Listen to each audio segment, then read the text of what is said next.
فیاض احمد آپ کا میزبان ایک نئے ایپیسوڈ کے ساتھ قصہ خوانی ہے آپ کا اپنا یوٹیوب چینل.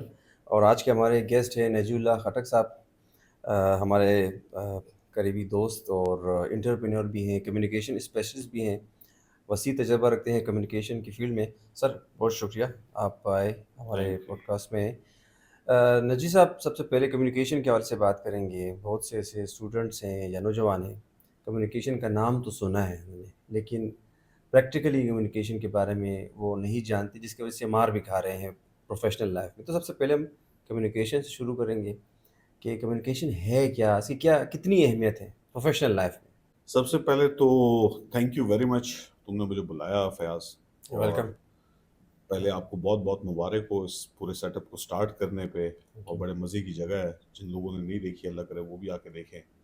اور یوٹیوب پہ تو ضرور بہت سارے لوگ دیکھتے ہوں گے, ضرور. اور مجھے بڑا پسند آیا. It is a very nice setup. Communication جہاں تک تعلق ہے تو بات کو آگے پہنچانے کی بات ہے کہ کس طرح آپ پہنچاتے ہیں کسی کو اپنی بات. اب وہ بات جو ہے وہ زبان سے بولتے ہیں, وہ بات جو ہے وہ کسی ویژول کے تھرو پہنچتی ہے. وہ ساری چیزیں جو کہ کسی بھی طریقے سے آپ کسی اور کو ایک بات پہنچانا چاہتے ہیں, اس کو ہم کمیونیکیشن کہتے ہیں سادہ زبان میں. کچھ چیزوں میں ہم کہتے ہیں کہ جیسے کچھ لوگ کہتے ہیں کہ جنگل میں مور ناچا کس نے دیکھا. صحیح. جنگل میں جتنا بھی مور ناچ لیں, آپ کو نہ اس کی خوبصورتی کا پتہ چلتا ہے, نہ اس کی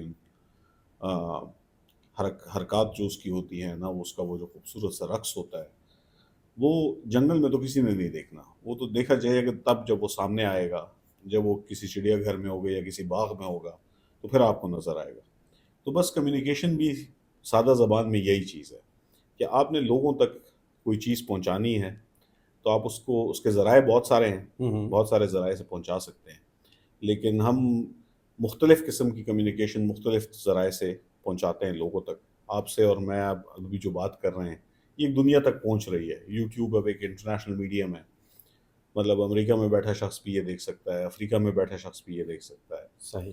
پشاور میں بیٹھا شخص بھی دیکھ سکتا ہے. تو یہ وہی کمیونیکیشن ہے, وہی چیز ہے جو لوگوں تک بات پہنچتی ہے. اور اس کی اہمیت کتنی ہے پروفیشنل لائف میں؟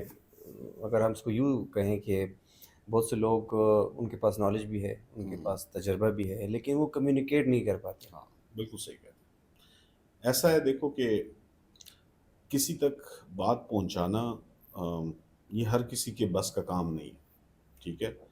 اور یہ شاید میرے حساب سے خداداد صلاحیتوں میں ایک صلاحیت ہے, کچھ اللہ تعالیٰ کی طرف سے ہوتا ہے, کچھ آپ سیکھتے ہیں اپنے مختلف جب آپ اسٹڈی کرتے ہیں, آپ مختلف جگہوں پہ پڑھتے ہیں, تو آپ آہستہ آہستہ اس ساری چیز کو سیکھتے ہیں. اگر میں یہ کہوں کہ اگر آپ شروع ہو جائیں مذہب سے ہی شروع ہو جائیں, تو اللہ تعالیٰ کی جو کتاب ہے قرآن شریف ہے, اس کی ایک زبان ہے جس کا ایک لہجہ ہے, ٹھیک ہے نا. وہ آپ دیکھیں کہ وہ کس خوبصورتی سے, کس شاعرانہ انداز میں وہ بات ہم تک پہنچتی ہے. تو جو بھی مطلب خوبصورتی ہوگی جس بھی چیز کی, اگر وہ ایک خوبصورت طریقے سے آپ تک پہنچتی ہے تو آپ کے دل پہ اثر کرتی ہے, آپ فوراً اس چیز کو ایکسیپٹ کر لیتے ہیں. وہ جو دوسرا پورشن ہے سمجھنے کا, اس کو ہم بائی ریسرچ کہتے ہیں, ٹھیک ہے نا. تو ریسرچ جو ہے وہ یہ ہے کہ آپ تحقیق کرتے ہیں.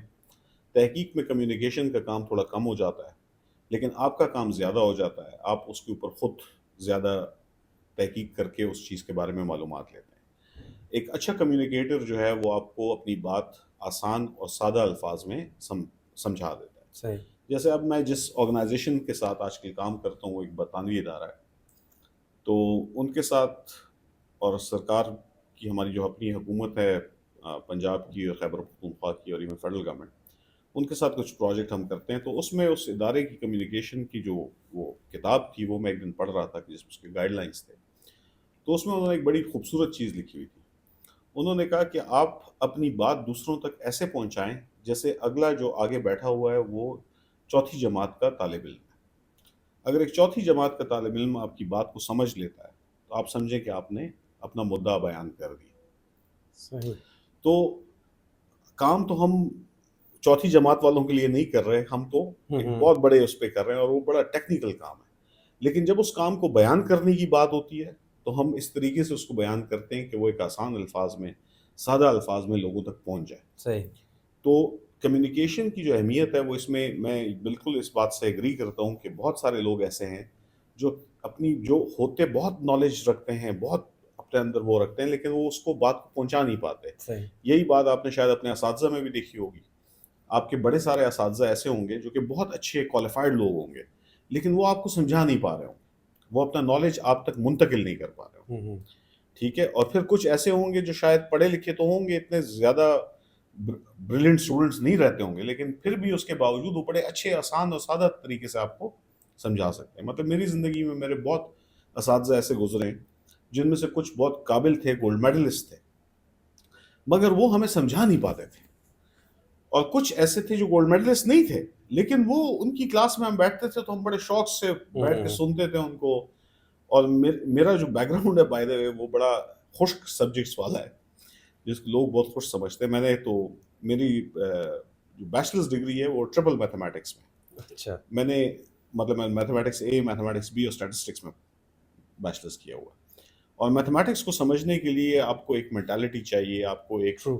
ایسا ٹیچر چاہیے جو آپ کو آسان الفاظ میں یہ ساری چیزیں سمجھا سکے۔ تو میری بڑی خوش قسمتی رہی ہے کہ اسکول سے لے کر کالج تک میرے ایسے ٹیچر رہے ہیں میتھس میں کہ انہوں نے میرے لیے میتھس کو بڑا آسان بنا دیا۔ حالانکہ میں میتھس سے بھاگتا تھا، مجھے میتھس پسند نہیں تھی جب چھوٹا تھا۔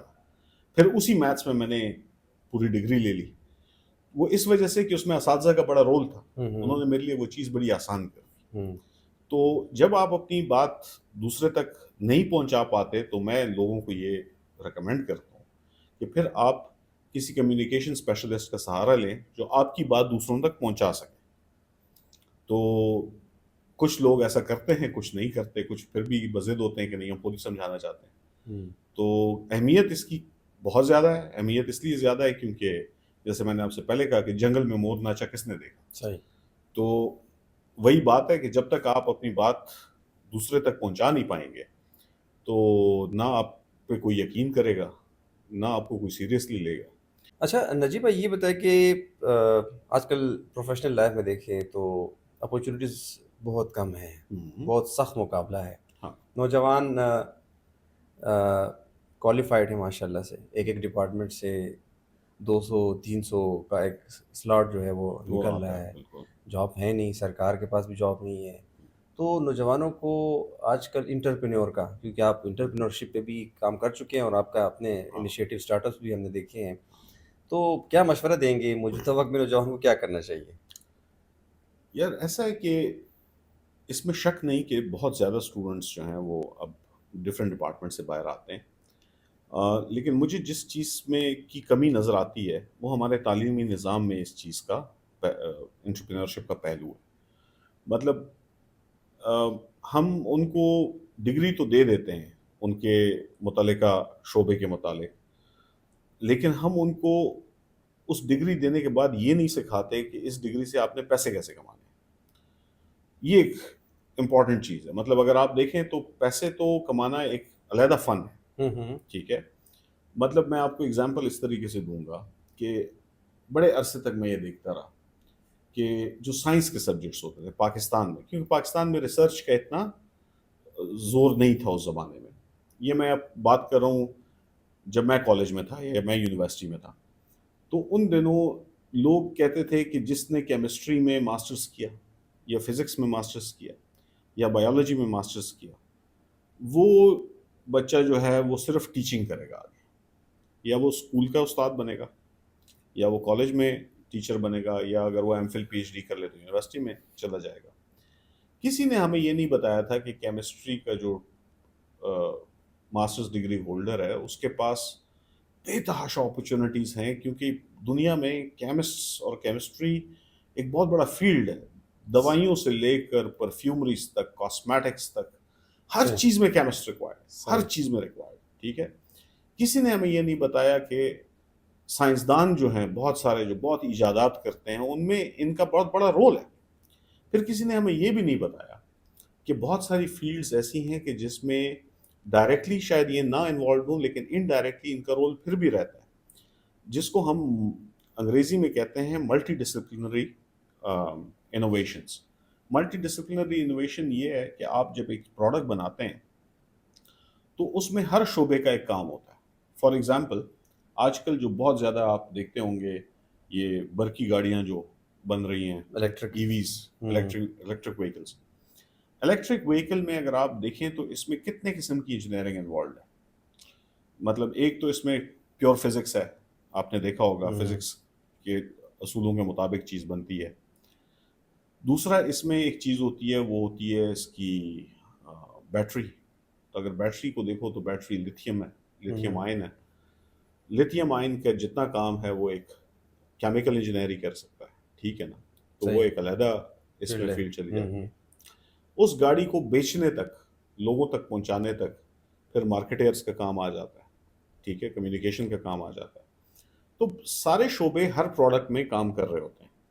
لیکن جیسے میں نے آپ سے کہا کہ ہمارے تعلیمی درسگاہوں میں یہ چیز نہیں بتائی جاتی کہ آپ نے اپنے اس شعبے سے پیسے کیسے کمانے اور اس کو آپ نے استعمال میں کیسے لانا ہے، آپ نے نئی ایجادات کیسے کرنی ہے. تو میں ابھی بھی اپنے جو اعلیٰ تعلیم کے ادارے ہیں جتنے بھی ہیں ان سب کو یہ ایک ریکویسٹ کروں گا کہ آپ اس میں ایجادات کے اوپر، نئے پروڈکٹس کی ڈیولپمنٹ کے اوپر کام کریں. اور ایک یونیورسٹی جو ہوتی ہے نا وہ ایک گلدستہ ہوتا ہے، ٹھیک ہے، مختلف پھولوں کا گلدستہ ہوتا ہے.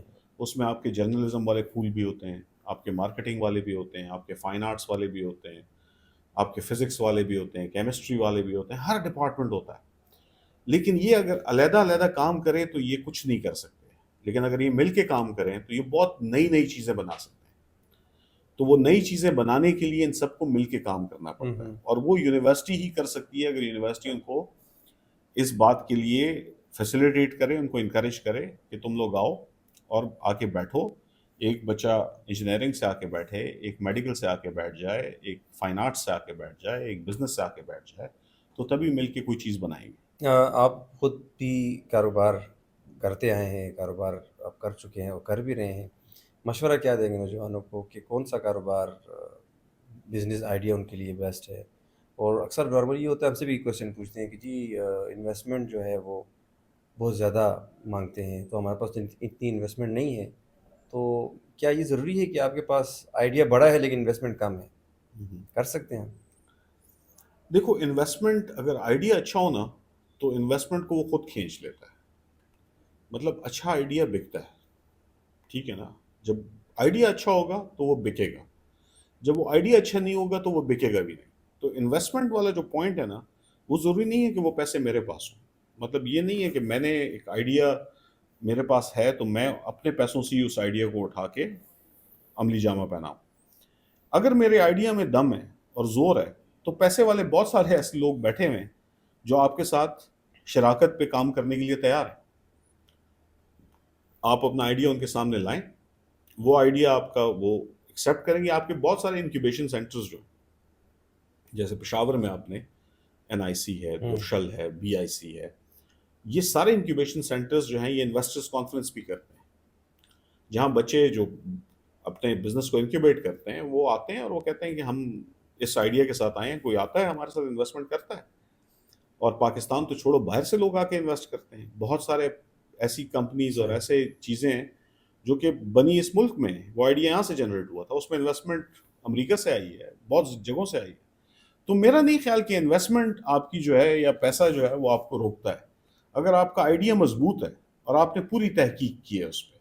میں جس چیز کو یہاں پہ کمی محسوس کرتا ہوں وہ ایک اور بھی ہے جو میں نوجوانوں کو یہاں بتانا چاہتا ہوں، کیونکہ میں خود پشاور یونیورسٹی کا جو بزنس انکیوبیشن سینٹر ہے اس میں ایز اے مینٹر کا والنٹیئر کرتا ہوں، کام کرتا ہوں.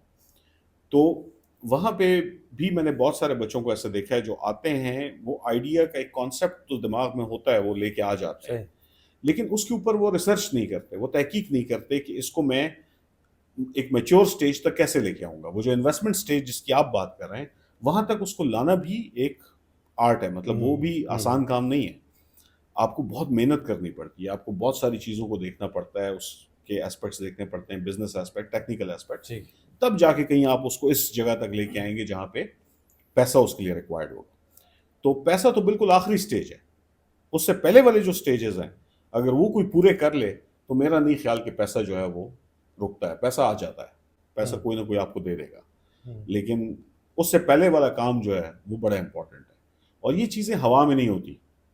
مطلب ہمارے لوگوں کا ایک کانسیپٹ ہے، وہ ایک لوگوں کو، مطلب لوگوں کے ذہن میں یہ بات ہے کہ ہم ایک کانسیپٹ ذہن میں بنا لیں گے، تو بس جب ذہن میں بن گیا تو وہ چیز جو ہے وہ ہم امپلیمنٹ بھی کر دیں گے. نہیں، اس طرح نہیں ہوتا. وہ ذہن میں آپ بناتے ہیں، اس کے بعد اس کو پیپر پہ لے کے آتے ہیں، اس کے بعد آپ کا ریسرچ کا پورشن شروع ہو جاتا ہے، اور وہ صحیح ریسرچ بڑی امپورٹنٹ ہے. ہوں ٹھیک ہے نا؟ ریسرچ کیوں امپورٹنٹ ہے یہ بھی ذہن میں رکھیں. بہت ساری جو چیزیں ہیں وہ میری خواہشات کے مطابق میں کرنا چاہتا ہوں.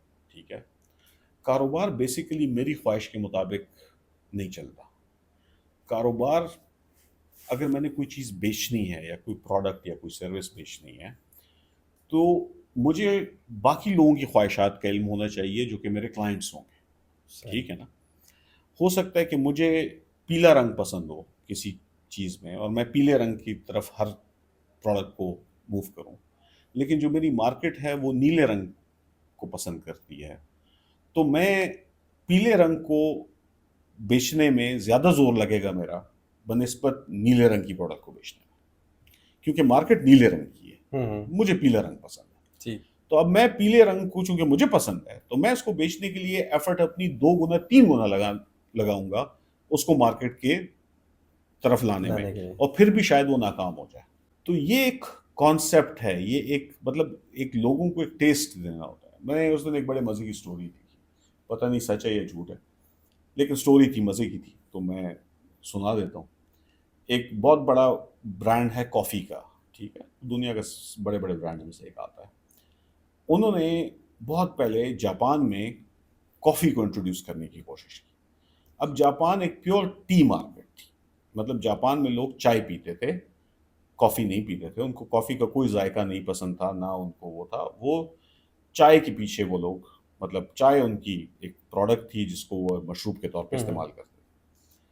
جب وہ پروڈکٹ انہوں نے وہاں لانچ کی تو وہ بری طرح پٹ گئی، کیونکہ انہوں نے ریسرچ نہیں کی تھی کہ یہاں پہ یہ مارکیٹ کافی کا ٹیسٹ ایکسیپٹ کرے گی یا نہیں کرے گی. خیر کچھ عرصہ پٹنے کے بعد ان کو سمجھ آ گئی کہ یہ تو چیز نہیں بک رہی. انہوں نے ایک بڑا کلیور آئیڈیا نکالا. انہوں نے کیا کیا؟ انہوں نے کافی کے ٹیسٹ کی کینڈیز نکالی، بچوں کے لیے ٹافیاں نکالی کافی کے فلیور میں، فلیور میں اور بچوں میں وہ بانٹنی شروع کر دی، اور ان بچوں کو کافی کا ایک فلیور دینا شروع کر دیا. ہوتے ہوتے 10 سال گزر گئے، وہ بچے بڑے ہو گئے. جب 10 سال بعد وہ بچے، مطلب ٹافیاں تو بچہ 10 سال تو نہیں کھاتا نا، وہ تو اس نے 2-3 سال ہی کھائی ہوگی، ہوں لیکن 2-3 سال بچے کی میموری میں پیچھے وہ چیز، وہ ذائقہ رہ جاتا ہے. And it creates nostalgia.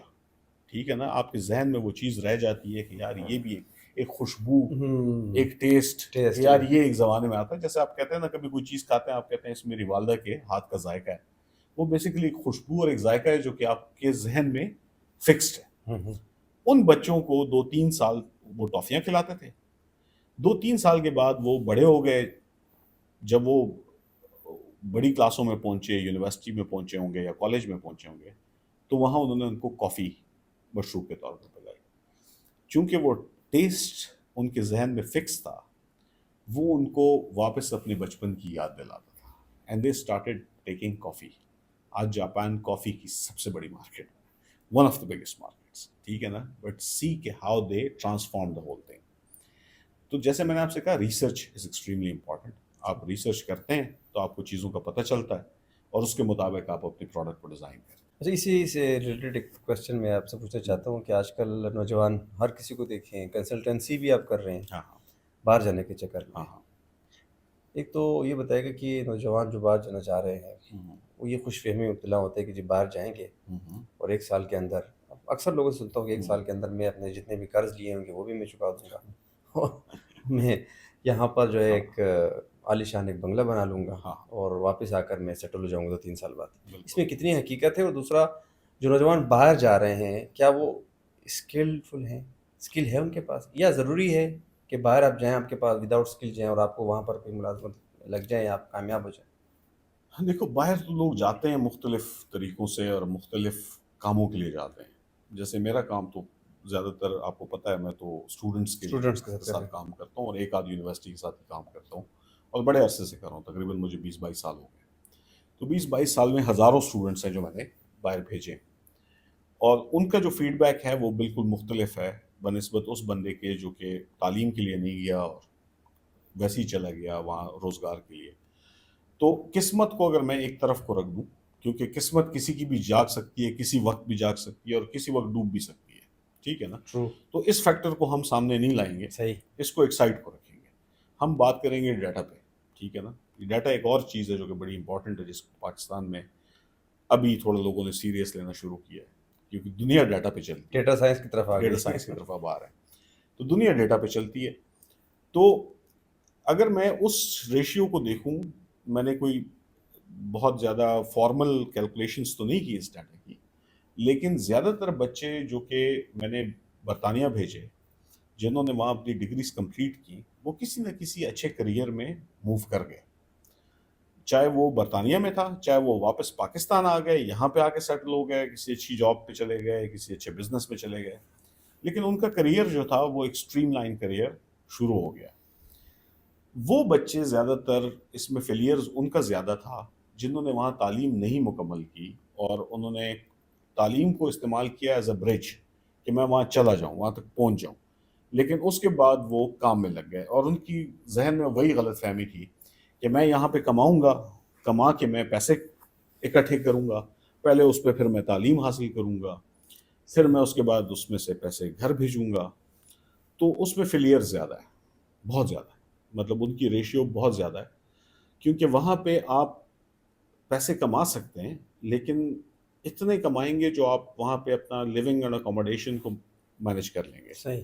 تعلیم کے لیے پیسہ اکٹھا کرنا پھر بھی بہت مشکل کام ہے. یا آپ کو اسکالرشپ مل جائے تو وہ اور بات ہے، یا آپ کو کوئی فائنانسر مل جائے، یا آپ کو کوئی قرضہ دے دے، یا آپ کو گھر کی طرف سے پیسے مل جائیں، تب آپ مینیج کر لیتے ہیں. لیکن خود سے کمانا اور پھر پڑھنا اسی پیسے سے، یہ بہت تقریباً امپاسبل ہوتا ہے. کچھ ملکوں میں شاید یہ پاسبل ہو تھوڑا بہت، آئی ڈونٹ نو، جہاں پہ اتنی فلیکسیبلٹی ہو، لیکن زیادہ تر جو میں نے بھیجے ہیں اس میں مجھے ایسا بندہ نہیں ملا ابھی تک جس نے یہ کام کیا ہو. جی بھائی، آپ چونکہ پولیٹکس کا بھی حصہ رہے ہیں، بلکہ اب ہیں ایکٹیولی پاکستان تحریک انصاف کی حکومت میں، سابق حکومت میں آپ حصہ بنے ہیں، ایڈوائزر رہ چکے ہیں، ex media adviser Pervez Khattak صاحب کی، سابق وزیر اعلیٰ کی. تو کیا ذمہ داریاں آپ کی ہوتی تھیں اور کس طرح پایا ایز اے ایڈمنسٹریٹر آپ نے پرویز خٹک صاحب؟ خٹک صاحب تو پہلی بات یہ ہے کہ میرے تو باس رہ چکے ہیں ایکس، اور پارٹی میں میرے کولیگ بھی تھے، گو کہ پارٹی میں ان سے زیادہ سینئر تھا. اچھا، آپ پہلے ہیں ان سے؟ میں ان سے بہت پہلے آیا تھا، لیکن وہ بہت بعد میں آئے تھے. لیکن یہ کہ ایز این ایڈمنسٹریٹر وہ ایک اچھے ایڈمنسٹریٹر تھے. میں ان کی ایڈمنسٹریٹو کوالٹیز کو کبھی بھی کوشچن نہیں کروں گا. He was a very good administrator. Political views ہر کسی کے ڈفرینٹ ہو سکتے ہیں. جن دنوں خٹک صاحب کی حکومت تھی، یہ پاکستان تحریک انصاف کی پہلی حکومت تھی پاکستان میں، ٹھیک ہے. تو پہلی حکومت کے طور پہ ان کی ٹیم بھی بڑی زبردست ٹیم تھی.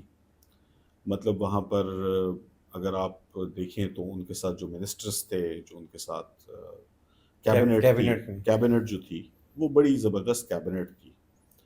دوسرا، چونکہ ان دنوں P T I federal government میں نہیں تھی، تو عمران خان صاحب کا جو فوکس تھا وہ بھی 100% کے پی کے اوپر تھا.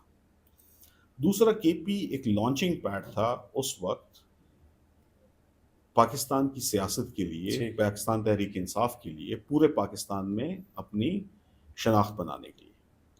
تو میرا خیال ہے کہ وہ شناخت جو تھی وہ بڑی زبردست بنائی گئی.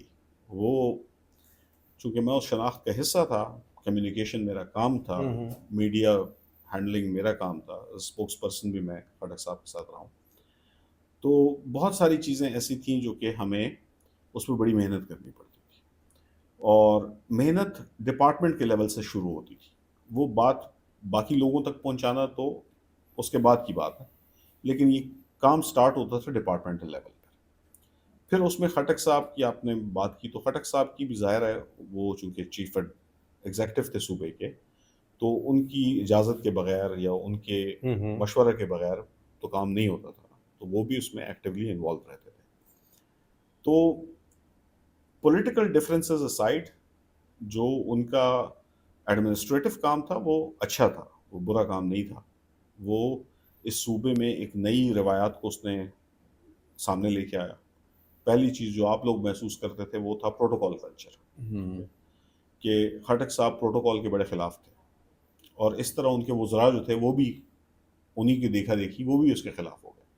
تو ایک ٹائم تو ایسا آتا تھا کہ خٹک صاحب بھی اکیلے ڈرائیونگ کر رہے ہوتے تھے، ان کے وزراء بھی اکیلے ڈرائیونگ کرتے تھے، نہ ان کے ساتھ کوئی جو اسینشل سیکیورٹی ہوتی ہے چیف منسٹر کی وہ تو رہتی تھی، لیکن اس کے علاوہ کوئی پروٹوکول ان کے ساتھ نہیں ہوتا تھا. یہی حال وزراء کا ہوتا تھا. میرا ایکسپیرینس ان کے ساتھ اچھا رہا. میں نے ان کو ایک اچھا ایڈمنسٹریٹر دیکھا. بہت ساری چیزوں پہ میرا اختلاف بھی رہا ہے ان کے ساتھ، جس کا میں نے کھل کے ان سے اظہار بھی کرتا تھا. یہ نہیں ہے کہ میں نے کوئی چیز ان سے چھپائی یا کہ وہ کی. پھر پولیٹیکلی ہمارے اختلافات بھی بہت آئے آگے، جو دوسری حکومت آئی یا وہ آئی، لیکن وہ اپنی جگہ پر. میں ان چیزوں کو پالیٹکس کا حصہ سمجھتا ہوں، جمہوریت کا حسن سمجھتا ہوں. عمران خان، آپ جیسے آپ نے بتایا کہ وہ خود آتے تھے، اب جب فرسٹ ٹینیور آپ لوگ کا تھا، ہر ہفتے میں شاید انوگریشن کے لیے ہاں. عمران خان خود آتے تھے. آپ نے بڑا کلوزلی ان کے ساتھ، آپ ان کے ساتھ بھی رہے ہیں. کس طرح آپ، ایک تو آپ کی جو پولیٹیکل ایفیلیشن ہے اس سے ہٹ کے میں جاننا چاہوں گا، عمران خان کس طرح آپ ایز اے لیڈر دیکھ رہے ہیں؟ کیا خاص خاصیت ان میں ہے جو آپ نے کہیں نہیں دیکھا کہ وہاں یہ کوالٹی ہے ان میں؟ یار مجھے جو عمران خان کی سب سے اچھی بات لگتی ہے وہ یہ ہے کہ عمران خان ایک بہت اسٹریٹ فارورڈ آدمی ہے. ٹھیک ہے نا؟ وہ بہت سیدھی بات کرتا ہے، اور بات وہ کرتا ہے جو اس کے دل میں ہوتی ہے. جو دل میں ہے وہ منہ پہ ہے اس کے. میں نے بڑا کم جگہوں پہ دیکھا ہے کہ لوگ کہتے ہیں اس کو یو ٹرن ماسٹر بھی کہتے ہیں، کوئی کچھ کہتا ہے کوئی کچھ کہتا ہے، لیکن میں نے عمران خان کو جتنا آبزرو کیا ہے، ایک تو یہ کہ وہ ہر چیز کے اوپر بڑی ریسرچ کرتا تھا. وہ بیٹھ کے چیزوں کو اسٹڈی کرتا تھا، اس کی اسٹڈی ہے. دوسرا یہ کہ وہ ڈسکشن کرتا تھا بہت اوپنلی اپنی ٹیم کے ساتھ. اس کی ڈسکشن میں لوگوں کا ایک گلہ رہتا تھا کہ عمران خان بہت ساری چیزوں کو اوور رول کرتا ہے. اوور رولنگ یہ ہے کہ آپ نے اس کو ایک مشورہ دیا اور اس نے اس کو کہا کہ نہیں، اس کو پرے پھینکو، اس مشورے کو، یہ جو میں کہہ رہا ہوں یہ کرو. میری آبزرویشن تھوڑی مختلف ہے اس چیز سے، کیونکہ میں نے عمران خان کو بہت ساری جگہوں پر اپوز کیا ہے، اور میں نے بہت ساری چیزوں پہ ان کو روکا ہے کہ یہ اس طرح نہیں کرنا چاہیے، اس میں یہ پرابلمز آ سکتے ہیں. اور انہوں نے میری بات سنی بھی اور ان چیزوں کو پہ روکے بھی. ٹھیک ہے، اور ان چیزوں کو تبدیل بھی کیا. تو میری آبزرویشن تھوڑی سی لوگوں سے مختلف ہے اس سلسلے میں. مجھے اس کی ریزن نہیں پتا کہ کیوں ایسا ہوتا تھا، لیکن میں جب دلیل کے ساتھ بات کرتا تھا، جب میں ان کو فیکٹس ڈیٹا پرووائڈ کرتا تھا، تو وہ ڈیٹا کو دیکھتے تھے. Imran Khan by the way is a data man. میں آپ کو ایک بات بڑی کلیئر کروں، the difference between Imran Khan and the rest of the politicians, یا اگر آپ کہیں کہ عمران خان کی کامیابی کا راز کیا تھا کہ وہ کس طریقے سے انہوں نے یہ الیکشن وہ کیا، میں بہت زیادہ وہ مغالطوں میں نہیں جانا چاہتا جو لوگ کہتے ہیں کہ اسٹیبلشمنٹ آپ کے پیچھے تھی اور یہ تھا اور وہ تھا. جو صاف سامنے والی چیزیں ہیں وہ بتا سکتا ہوں. تو صاف سامنے والی چیزیں یہ تھی کہ Imran Khan was a data guy. وہ ڈیٹا کے اوپر بہت فوکس کرتا تھا. وہ اپنی الیکشن کیمپین سے لے کر اپنی پولیٹیکل کیمپینز تک ڈیٹا کو بہت کلوزلی مانیٹر کرتا تھا کہ لوگ کتنے آئے، کسی نے کیا رسپانس دیا. اور ان کا جو ڈیٹا مینجمنٹ سسٹم تھا وہ بہت زیادہ زبردست ہے. جو پی ٹی آئی کا ڈیٹا مینجمنٹ سسٹم ہے وہ دیکھنے والا ہے. یہ سوشل میڈیا بھی ایک دن کا کام تو نہیں ہے نا. جس سوشل میڈیا کو پاکستان میں literally politically social media introduce P T I نے کیا. تو اس کے پیچھے بھی ایک ٹیم ہے، اس کے پیچھے بھی ایک ورکنگ ہے، اور وہ ورکنگ جو ہے وہ ڈیٹا کے اوپر بیسڈ ہے. تو یہ اب تو کوئی راکٹ سائنس نہیں رہی، اب تو پوری دنیا اس کو کر رہی ہے. تو ہر پارٹی کا اپنا سوشل میڈیا ہے، اور چل بھی رہا ہے، اچھا بھی چل رہا ہے. اسٹیبلشمنٹ کا اپنا سوشل میڈیا چل رہا ہے، ہر کسی کا اپنا میڈیا چل رہا ہے. لیکن اس کو انٹروڈیوس کیا تھا عمران خان نے، اور یہ بہت بڑا ڈفرنس تھا. ٹھیک ہے نا؟ کیونکہ وہ شاید اس میں ان کی تعلیم کا بہت بڑا ہاتھ ہو، کیونکہ وہ آکسفورڈ کے پڑھے ہوئے تھے، تو برطانیہ میں ریسرچ کے اوپر بہت ڈیٹا کے اوپر بہت کام کیا جاتا تھا، تو شاید یہ وجہ ہو، یا شاید ان کا ایکسپوجر ایسا تھا. ٹھیک ہے، میں یہ جتنی باتیں کر رہا ہوں اس میں I'm not quoting his charismatic personality. ان کا کرزما آپ سائٹ کو رکھ دیں. صحیح. ٹھیک ہے، وہ ایک سپر اسٹار ہیں، وہ سائٹ کو رکھ دیں. وہ ایک انتھروپولوجسٹ تھے، سائٹ کو رکھ دیں. وہ ایک سوشل ورکر تھے، وہ سائٹ کو رکھ دیں. یہ ساری باتیں ایک طرف کو رکھیں. میں اس چیز کی بات کر رہا ہوں جو کہ سامنے گراؤنڈ پہ تھی. تو جو گراؤنڈ پہ چیزیں ہیں اس میں جو سب سے بڑا رول مجھے نظر آتا تھا وہ ان کی اسٹریٹ فارورڈنس کا تھا، اور اس بات کا تھا کہ وہ دلیل کو سنتے تھے، دلیل پہ بات کرتے تھے. تو میرا انٹریکشن تو ان کے ساتھ ظاہر ہے فرسٹ گورنمنٹ تک ہی رہا ہے، اس کے بعد تو نہیں رہا. لیکن یہ ہے کہ جو فرسٹ گورنمنٹ تک میں نے ان کے ساتھ کام کیا تو اس میں یہ چیز میں بڑا کلوزلی دیکھتا تھا.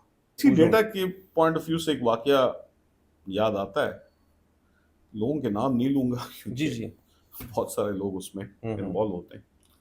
کچھ لوگوں نے اس میں پھر جیل بھی کھائی، کچھ لوگوں نے ان کو مس گائیڈ کیا اور ان کو ایک پروجیکٹ بنانے کا کہا کہ ہم ایک پروجیکٹ بنا کے لائے ہیں جس سے بہت اچھا کام ہوگا.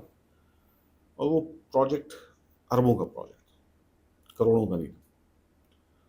تو خان صاحب نے اس کی ایک میٹنگ کال کی، اس پہ ڈسکشن کی. جب ڈسکشن میں میٹنگ کال کی تو ان لوگوں کی بدقسمتی کہ اس میں بھی اس میٹنگ میں موجود تھا.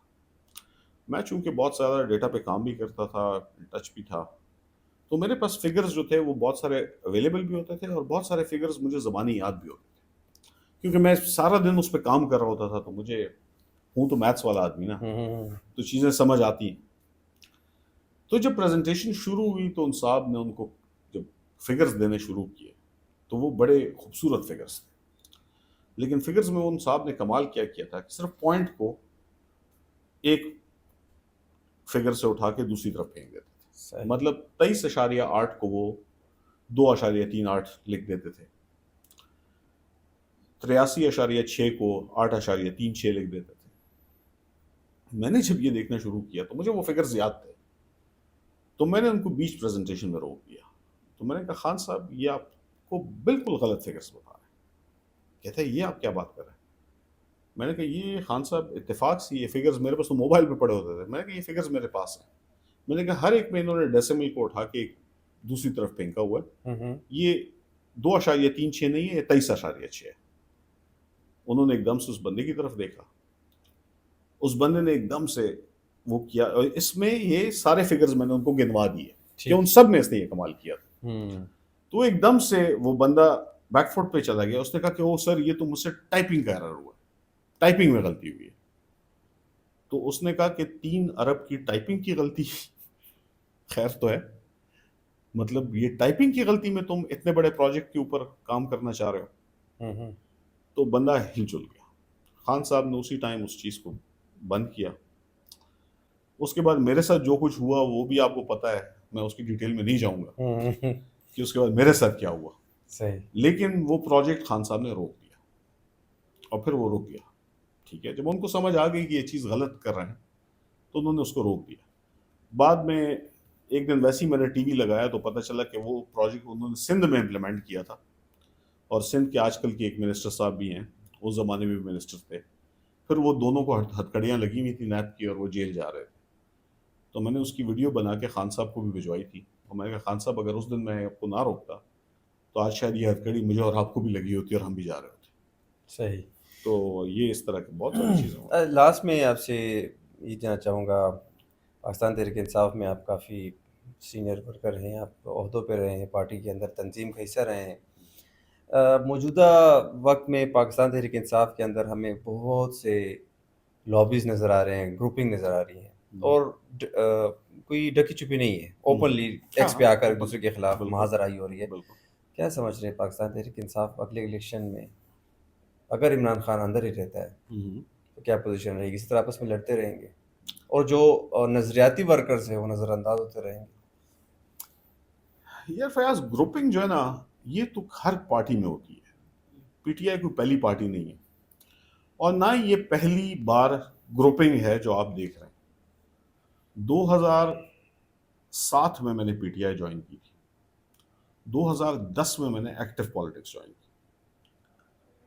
2010 سے لے کر 2013 تک الیکشن جیتنے تک بھی میں نے وہ گروپنگز دیکھی ہیں جو آپ کی سوچ ہے. گروپنگ اس وقت بھی تھی. 2013 سے 2018 کے درمیان میں نے بہت ساری گروپنگ دیکھی, کچھ کے تو آپ بھی وٹنس ہیں, آپ نے بھی دیکھی, اور ہر لیول پہ تھی. مطلب چیف منسٹر سے لے کر نیچے ورکر تک, صحیح. یونین کاؤنسل کے ورکر تک گروپ سر رہتا. اس وقت جس سینیریو تھا مختلف تھا, وہ سب کچھ سیٹل ڈاؤن کرتے تھے, خان صاحب خود آتے تھے. ہاں ابھی خان صاحب نہیں ہے. بالکل, وہ فرق ہے, اور وہ فرق بہت بڑا فرق ہے. ٹھیک ہے نا, مطلب خان صاحب کا ہونا اور سامنے ہونا اور نہ ہونا, اس سے پارٹی پہ فرق پڑتا ہے. لیکن اس کا ایک اور بیک گراؤنڈ بھی ہے. اگر آپ دیکھیں کہ بہت ساری چیزوں پہ, بہت ساری غلطیوں پہ عوام آپ کو معاف کر دیتی ہے پولیٹیکل مسٹیکس کے اوپر, صرف اس وجہ سے کیونکہ خان صاحب نہیں ہے سامنے. اگر خان صاحب سامنے ہوتے تو آپ کی بہت ساری پولیٹیکل غلطیاں معاف نہ ہوتی. پھر لوگ خان صاحب کے اوپر بھی انگلی اٹھاتے کہ خان صاحب چونکہ آپ سامنے ہیں اور آپ پھر بھی نہیں روک رہے یا پھر بھی اس چیز کو ٹھیک نہیں کر رہے, تو اس سے آپ کی پولیٹیکل مائلیج کم ہونی شروع ہو جاتی ہے. اس فیکٹر کو ذرا سمجھیں. ایک آدمی جب سامنے سین پہ موجود نہیں ہے اور میں اس کا بندہ ہوں اور میں نے وہاں پہ غلطی کر دی, اب مجھے اس غلطی سے روکنے والا آدمی سامنے موجود نہیں ہے, تو یہ جو سامنے عوام ہے اس کے ذہن میں ایک بات آتی ہے, یار اگر خان صاحب ہوتا نا تو یہ یا تو یہ غلطی نہ کرتا, یا یہ غلطی کرتا تو اس کو خان صاحب نہ چھوڑتے. پی ٹی آئی میں ووٹ کس کو ملتا ہے؟ خان صاحب کو. خان صاحب کو ملتا ہے. ووٹ مجھے نہیں ملتا. ٹھیک ہے نا, تو وہ غلطی میری غلطی سمجھ کے لوگ اس کو درگزر کر کے پھر بھی خان کو ووٹ دے دیں گے. اگر خان صاحب سامنے موجود ہوں تو لوگ غلطی درگزر نہیں کرتے. اس کی مثال آپ کو یہ دوں گا, آپ کو شاید ہمارا پہلا الیکشن یاد ہوگا, میئر والا, پشاور والا. بالکل. جب اس کا فرسٹ فیز تھا تو خان صاحب موجود تھے. ٹھیک ہے نا, اس کے فرسٹ فیز میں پی ٹی آئی کو اپنے ہوم گراؤنڈ پہ اچھی خاصی شکست کا سامنا تھا. بالکل. اس کی ریزن کیا تھی, کیا وجہ تھی؟ میئر جو ہے پشاور آئے تھے, جو بھی میئر تھا, یا صرف میئر کی بات نہیں تھی, میجورٹی جو ہماری وہ تھا, اس میں جو سب سے بڑا ریزن تھا وہ یہ تھا کہ لوگ آپ کی غلطیوں کو معاف کرنے کو تیار نہیں تھے, کیونکہ خان صاحب اوپر بیٹھے ہوئے تھے. ٹھیک ہے نا, تو اس کا نتیجہ کیا نکلتا تھا وہ آپ ووٹنگ میں دیکھتے تھے. اس کے بعد سیکنڈ فیز میں کیا ہوا؟ Second phase P T I نے سویپ کیا. کیوں سویپ کیا؟ کیونکہ خان صاحب کی گورنمنٹ ختم ہو گئی سینٹر سے, آپ کا لوگوں نے آپ کو معاف کرنا شروع کر دیا. سیاست میں ایک بات میری یاد رکھیں, سیاست میں جب تک آپ میدان پہ ہیں نا تو آپ کا محاسبہ ہوتا رہے گا, آپ کو لوگ کوشچن کرتے رہیں گے. جب آپ میدان سے باہر جاتے ہیں نا تو لوگ آپ کے لیے ایک سافٹ کارنر ڈیولپ کر لیتے ہیں. اگر میں خان صاحب کا اوپوننٹ ہوتا نا, آج میں پیپلز پارٹی یا پی ایم ایل این کی گورنمنٹ میں بیٹھا ہوتا, تو میں خان صاحب کو ایک دن بھی جیل میں نہ رکھتا, میں ان کو باہر میدان پہ رکھتا. میدان پہ ان کا مقابلہ کرنا آسان ہے, میدان سے باہر مقابلہ نہیں ہوتا. میری تو یہ ریڈنگ ہے, ہو سکتا ہے میں غلط ہوں کیونکہ اب بہت عرصہ ہو گیا, میں سیاست سے بھی آؤٹ ہوں, مجھے اتنا وہ نہیں ہے, لیکن میری ایک as a political worker, as a communication specialist, this is my reading that it's better to bet him on the ground than having him not on the ground. اور ایک شارٹ سا آخر میں, کمیونیکیشن اسپیشلسٹ ہیں, عمران خان کی communication کا کتنا کردار ہے ان کی تحریک کو کامیاب کرنے میں, اور جو میسج انہوں نے کنوے کیا نوجوانوں کو؟ امیزنگ. مطلب میرے لیے not as a political worker but as a guru of communication I would say, کہ میں عمران خان کو ون آف دا گروز کہتا ہوں کمیونیکیشن. اپنی بات کو دوسرے تک پہنچانا, اس کو یہ چیز باور کروانا, یہ اس بندے کا کمال ہے. اور یہ باقی چیزیں سیکنڈ ٹیئر پہ آتی ہیں, but his communication skills are amazing. اور یہ پہلے اتنے ووکل نہیں تھے. Imran Khan was known to be a shy person during his cricketing days especially, and even during the Shaukat Khan days he would not speak a lot. لیکن انہوں نے اس skill کو جو 14-15 سال انہوں نے اسٹرگل کی پولیٹیکل، اس میں انہوں نے اس کو پالش کیا ہے. اینڈ آئی ہیو سین ہم، وہ چیزوں کو پریکٹس کرتے تھے، ریہرس کرتے تھے. تو یہ جو ان کا اسکل تھا یہ بڑا زبردست تھا. وہ چیزوں کے اوپر ڈسکشنز کرتے تھے کہ یار یہ پوائنٹ مجھے بولنا چاہیے یا نہیں بولنا چاہیے. بہت ساری باتیں وہ ہوا میں بھی بول لیتے تھے، لیکن بہت ساری چیزوں کے اوپر ان کی بڑی پریکٹس تھی. تھینک یو سو مچ نجیب بھائی، آپ آئے ہمارے پوڈ کاسٹ میں. Thank you so much for inviting me over. Thank you. Last میں آپ سے یہ جاننا چاہوں گا، پاکستان تحریک انصاف میں آپ کافی سینئر ورکر ہیں، آپ عہدوں پہ رہے ہیں، پارٹی کے اندر تنظیم کا حصہ رہے ہیں. موجودہ وقت میں پاکستان تحریک انصاف کے اندر ہمیں بہت سے لابیز نظر آ رہے ہیں، گروپنگ نظر آ رہی ہیں، اور کوئی ڈکی چھپی نہیں ہے، اوپنلی ایکس پہ آ کر ایک دوسرے کے خلاف محاذ آرائی ہو رہی ہے. کیا سمجھ رہے ہیں پاکستان تحریک انصاف اگلے الیکشن میں اگر عمران خان اندر ہی رہتا ہے تو کیا پوزیشن رہے گی؟ اس طرح آپس میں لڑتے رہیں گے اور جو نظریاتی ورکرز ہیں وہ نظر انداز ہوتے رہیں گے؟ یار فیاض، گروپنگ جو ہے نا یہ تو ہر پارٹی میں ہوتی ہے. پی ٹی آئی کوئی پہلی پارٹی نہیں ہے، اور نہ ہی یہ پہلی بار گروپنگ ہے جو آپ دیکھ رہے ہیں. 2007 میں نے پی ٹی آئی جوائن کی تھی. 2010 میں نے ایکٹیو پالیٹکس جوائن کی. 2010 سے لے کر 2013 تک، الیکشن جیتنے تک بھی میں نے وہ گروپنگز دیکھی ہیں جو آپ کی سوچ ہے. گروپنگ اس وقت بھی تھی. 2013 سے 2018 کے درمیان میں نے بہت ساری گروپنگ دیکھی، کچھ کے تو آپ بھی وٹنس ہیں، آپ نے بھی دیکھی، اور ہر لیول پہ تھی. مطلب چیف منسٹر سے لے کر نیچے ورکر تک، یونین کاؤنسل کے ورکر تک گروپ رہا. سر اس وقت جو سینیریو تھا مختلف تھا، وہ سب کچھ سیٹل ڈاؤن کرتے تھے، خان صاحب خود آتے تھے. ابھی خان صاحب نہیں ہے. بالکل وہ فرق ہے، اور وہ فرق بہت بڑا فرق ہے. ٹھیک ہے نا، مطلب خان صاحب کا ہونا اور سامنے ہونا اور نہ ہونا، اس سے پارٹی پہ فرق پڑتا ہے. لیکن اس کا ایک اور بیک گراؤنڈ بھی ہے. اگر آپ دیکھیں کہ بہت ساری چیزوں پہ، بہت ساری غلطیوں پہ عوام آپ کو معاف کر دیتی ہے پولیٹیکل مسٹیکس کے اوپر، صرف اس وجہ سے کیونکہ خان صاحب نہیں ہے سامنے. اگر خان صاحب سامنے ہوتے تو آپ کی بہت ساری پولیٹیکل غلطیاں معاف نہ ہوتی. پھر لوگ خان صاحب کے اوپر بھی انگلی اٹھاتے کہ خان صاحب چونکہ آپ سامنے اور آپ پھر بھی نہیں روک رہے یا پھر بھی اس چیز کو ٹھیک نہیں کر رہے، تو اس سے آپ کی پولیٹیکل مائلیج کم ہونی شروع ہو جاتی ہے. اس فیکٹر کو ذرا سمجھیں. ایک آدمی جب سامنے سین پہ موجود نہیں ہے اور میں اس کا بندہ ہوں اور میں نے وہاں پہ غلطی کر دی، اب مجھے اس غلطی سے روکنے والا آدمی سامنے موجود نہیں ہے، تو یہ جو سامنے عوام ہے اس کے ذہن میں ایک بات آتی ہے، یار اگر خان صاحب ہوتا نا تو یہ یا تو یہ غلطی نہ کرتا، یا یہ غلطی کرتا تو اس کو خان صاحب نہ چھوڑتے. پی ٹی آئی میں ووٹ کس کو ملتا ہے؟ خان صاحب کو. خان صاحب کو ملتا ہے. ووٹ مجھے نہیں ملتا. ٹھیک ہے نا. تو وہ غلطی میری غلطی سمجھ کے لوگ اس کو درگزر کر کے پھر بھی خان کو ووٹ دے دیں گے. اگر خان صاحب سامنے موجود ہوں تو لوگ غلطی درگزر نہیں کرتے. اس کی مثال آپ کو یہ دوں گا. آپ کو شاید ہمارا پہلا الیکشن یاد ہوگا، میئر والا، پشاور والا. بالکل. جب اس کا فرسٹ فیز تھا تو خان صاحب موجود تھے. ٹھیک ہے نا. اس کے فرسٹ فیز میں پی ٹی آئی کو اپنے ہوم گراؤنڈ پہ اچھی خاصی شکست کا سامنا تھا. بالکل. اس کی ریزن کیا تھی؟ کیا وجہ تھی؟ میئر جو ہے پشاور آئے تھے، جو بھی میئر تھا، یا صرف میئر کی بات نہیں تھی، میجورٹی جو ہماری وہ تھا، اس میں جو سب سے بڑا ریزن تھا وہ یہ تھا کہ لوگ آپ کی غلطیوں کو معاف کرنے کو تیار نہیں تھے، کیونکہ خان صاحب اوپر بیٹھے ہوئے تھے. ٹھیک ہے نا. تو اس کا نتیجہ کیا نکلتا تھا وہ آپ ووٹنگ میں دیکھتے تھے. اس کے بعد سیکنڈ فیز میں کیا ہوا؟ Second phase P T I نے سویپ کیا. کیوں سویپ کیا؟ کیونکہ خان صاحب کی گورنمنٹ ختم ہو گئی سینٹر سے. آپ کا لوگوں نے آپ کو معاف کرنا شروع کر دیا. سیاست میں ایک بات میری یاد رکھیں، سیاست میں جب تک آپ میدان پہ ہیں نا تو آپ کا محاسبہ ہوتا رہے گا، آپ کو لوگ کوشچن کرتے رہیں گے.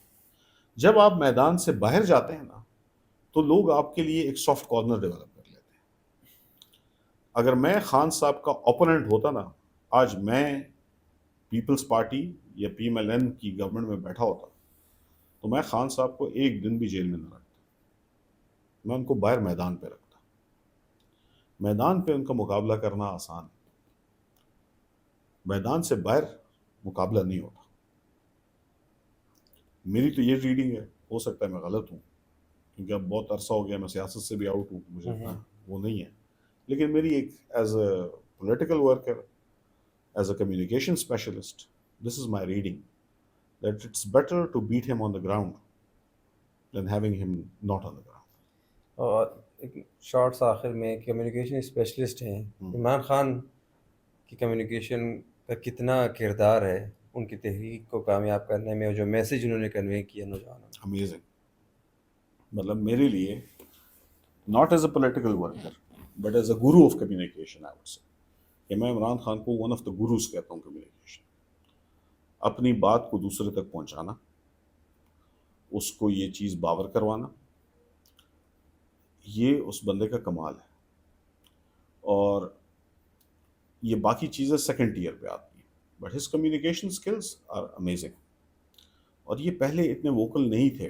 Imran Khan was known to be a shy person صحیح. during his cricketing days especially, and even during the Shaukat Khan days. He would not speak a lot. لیکن انہوں نے اس اسکل کو جو 14-15 سال انہوں نے اسٹرگل کی پولیٹیکل، اس میں انہوں نے اس کو پالش کیا ہے. اینڈ آئی ہیو سین ہم، وہ چیزوں کو پریکٹس کرتے تھے، ریہرس کرتے تھے. تو یہ جو ان کا اسکل تھا یہ بڑا زبردست تھا. وہ چیزوں کے اوپر ڈسکشنز کرتے تھے کہ یار یہ پوائنٹ مجھے بولنا چاہیے یا نہیں بولنا چاہیے. بہت ساری باتیں وہ ہوا میں بھی بول لیتے تھے، لیکن بہت ساری چیزوں کے اوپر ان کی بڑی پریکٹس تھی. تھینک یو سو مچ نجیب بھائی، آپ آئے ہمارے پوڈ کاسٹ میں. Thank you so much for inviting me over.